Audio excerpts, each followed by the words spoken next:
আজকে যে ভূমিকম্পটা হয়েছে, ভূমিকম্প সম্বন্ধে আল্লাহ রব্বুল আলামিন পবিত্র কোরআনে মাজিদের মধ্যে আল্লাহ ডেকে ডেকে বলেন, ইযা সুনজিলাতিল আরদু জিলসালাহা ওয়া আখরাজাতিল আরদু আথকালাহা ওয়া ক্বালাল ইনসানু মা লাহা।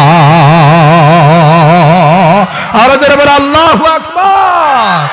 আল্লাহ পাক ডেকে বলেন, ইযা সুলসিলাতিল আরদু জিলসালাহা। এ ভাই, বলে দেয়া যায় কিয়ামতের ময়দানটা যেদিন হবে তাহলে সেদিনের অবস্থাটা কেমন হবে। আজকে 21 তারিখ নভেম্বর মাস 2025 সাল সকাল 11টার কাছাকাছি সময়ে যেই ভূমিকম্পটা বাংলাদেশের নরসিংদী থেকে শুরু হয়েছে, ঢাকার জমিন পর্যন্ত কাঁপায় দিয়েছে ভূমিকম্পটা।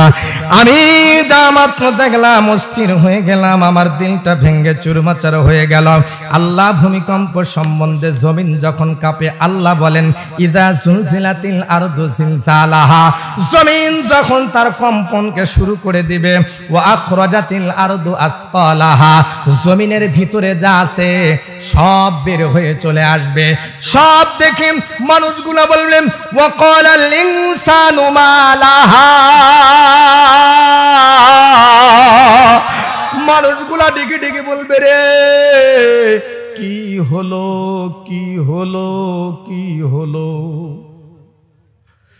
যারা আজকে ভিডিও দেখেছে, যারা টেলিভিশনের খবর দেখেছে, আমি যদি একটা একটা করে আপনাদেরকে দেখে, একটু আগে দেখেন আমার দিক, আল্লাহ, এরপরে ভূমিকম্পের আমল কি সেটাও বলে দিচ্ছি। তার আগে একটু বলি, পৃথিবীর জমিনে ভূমিকম্প কেন হয়, কোন অপরাধ করলে ভূমিকম্প হয়। নবীজির একটা হাদিস এসেছে, মানুষ যখন পাপাচার আর গুনার কাজে লিপ্ত হয়ে যায়, মানুষ যখন জুলুমের সীমা অতিক্রম করে চলে যায়, মানুষ যখন নগ্নতায় মগ্ন হয়ে যায়, তখন আল্লাহ পাক রব্বুল আলামিন তসবির দানার মতো একটার পরে আরেকটা বিপদ দিতেই থাকে। আমার ভাইয়েরা, মানুষের এখন পৃথিবীতে জুলুমের নেশা বেড়ে গেছে, নগ্নতা, বেহায়াপনা, বেলাল্লাপনা এখন রাস্তায় রাস্তায়, বাজারে পর্যায়ে, বাজার থেকে এক পর্যায়ে গ্রাম পর্যন্ত চলে আসছে। জোরে বলো ঠিক কিনা। প্রতিবাদ করা যায় না, যেমনে মন চায় তেমনে চলে। আল্লাহ ভূমিকম্প দিয়ে একটু পরীক্ষা করে নিচ্ছে।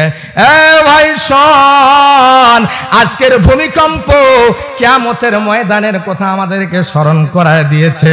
বাবাজি,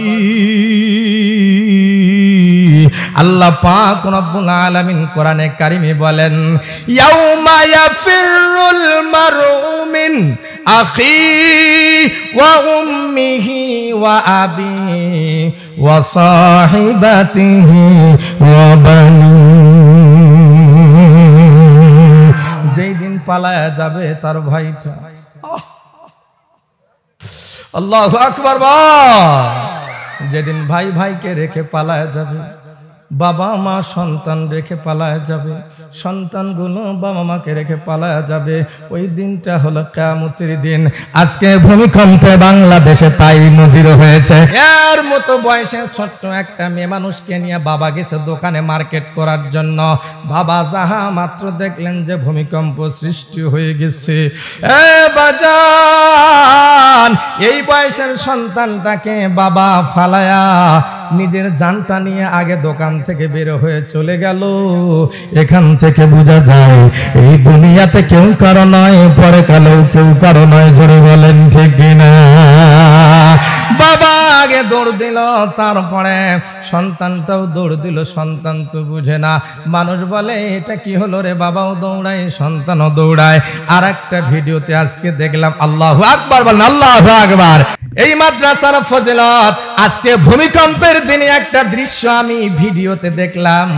বাবা তার ছোট্ট সন্তানকে পরাটা ছিঁড়ে ছিঁড়ে খাওয়াচ্ছিল, পরোটা ছিঁড়ে ছিঁড়ে খাওয়াচ্ছে। খাওয়াতে গিয়া এক পর্যায়ে ভূমিকম্প যখন শুরু হয়ে গেল, বাবা পরোটা একদিকে দিয়া বাবা একদিকে দৌড়ায় ছোট্ট সন্তানটাকে নিয়া। আর এর মতো বয়সের একটা সন্তান তখন বলতেছে লা ইলাহা ইল্লাল্লাহু মুহাম্মাদুর রাসূলুল্লাহ, লা ইলাহা ইল্লাল্লাহু মুহাম্মাদুর রাসূলুল্লাহ।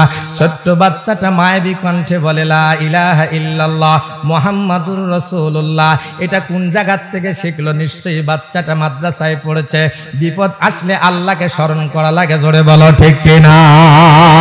এবার এদিকে তাকায় দেখেন আমার দিকে, আমার ভাইরা, এই যে বাবাজি দেখেন, একেবারে মিথ্যা বলি না।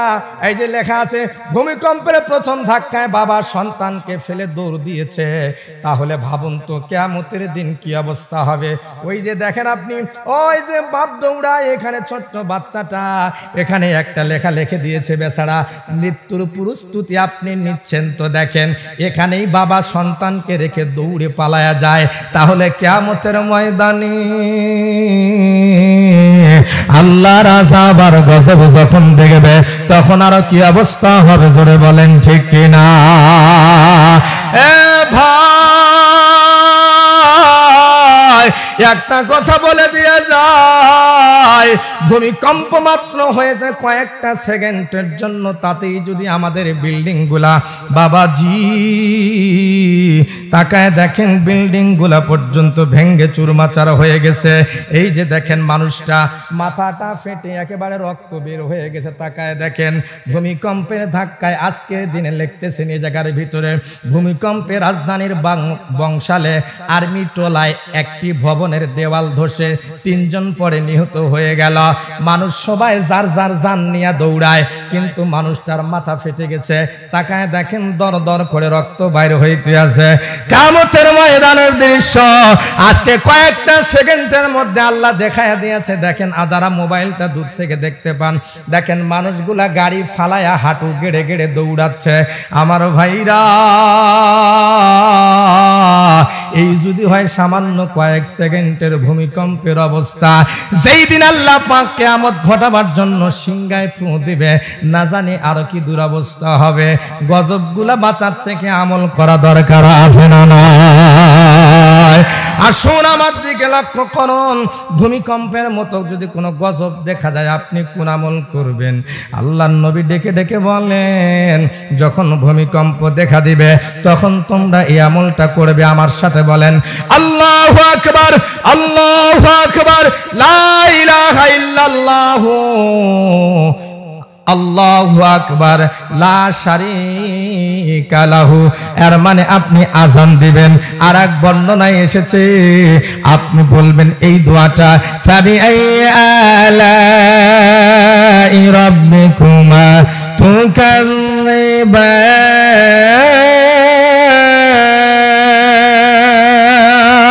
তুকাযযিবান। আল্লাহ বলেন ফাবিআইয়ি আলাই রাব্বিকুমা তুকাযযিবান। এটা বড়, ফাবিআইয়ি আলাই রাব্বিকুমা তুকাযযিবান। এই ছেলেবাস, তোমরা যারা টেলিভিশনে খেলা দেখেছ, ভূমিকম্প যখন হয়েছিল, আজকে বাংলাদেশে একটা খেলা চলতেছিল, ক্রিকেট ম্যাচ। কথা বল ঠিক না? বাংলাদেশে ভূমিকম্প চলাকালীন সময় ক্রিকেট ম্যাচের একটা খেলা চলছিল। বাংলাদেশ আর আয়ারল্যান্ডের খেলোয়াড়রা টেস্ট ম্যাচ খেলতেছিল। আমি কিন্তু ওই খবর দেখি নাই। মাগরিবের পর যখন মোবাইলটা খুলতেছিলাম, আজকে দেখা গেল ওই ক্রিকেট খেলা দেখার জন্য ঢাকার মিরপুর স্টেডিয়ামে আমার মাদ্রাসার তালেবে ইলমগুলা গিয়েছে খেলা দেখার জন্য। খেলা দেখা বৈধ না অবৈধ এই ফতোয়া আমি এই মুহূর্তে দিবার চাচ্ছি না, কিন্তু ভূমিকম্পের সময় তালেবে ইলমগুলা মিরপুর স্টেডিয়ামে যে কারিশমাটা দেখায় দিয়েছে, এটা আপনাদেরকে স্মরণ করে দিবার চাই। সব দলের খেলোয়াড়েরা, বাংলাদেশ এবং আয়ারল্যান্ডের প্লেয়ারেরা ভূমিকম্পের সময় যার যার ড্রেসিং রুম ছেড়ে দিয়া তারা মাঠের মধ্যে বের হয়েছে। কেউ বা আবার বসে পড়েছে, কেউ বা আবার শুয়ে পড়েছে। কিন্তু মাদ্রাসার তালিবে ইলমগুলা যারা গ্যালারিতে ছিল, ওরা আল্লাহর নামে তাকবীর দেওয়া শুরু করেছে। ওরা আপনি ভিডিওটা করে রাতের বেলা ফেসবুকে আপনি দেখবেন, সেই ছেলেগুলা ওই স্টেডিয়ামের মধ্যে পর্যন্ত গিয়ে তা আজান দিচ্ছে। তারা আল্লাহু আকবার, আল্লাহু আল্লাহু আকবার, আল্লাহু আকবার, আল্লাহু আকবার।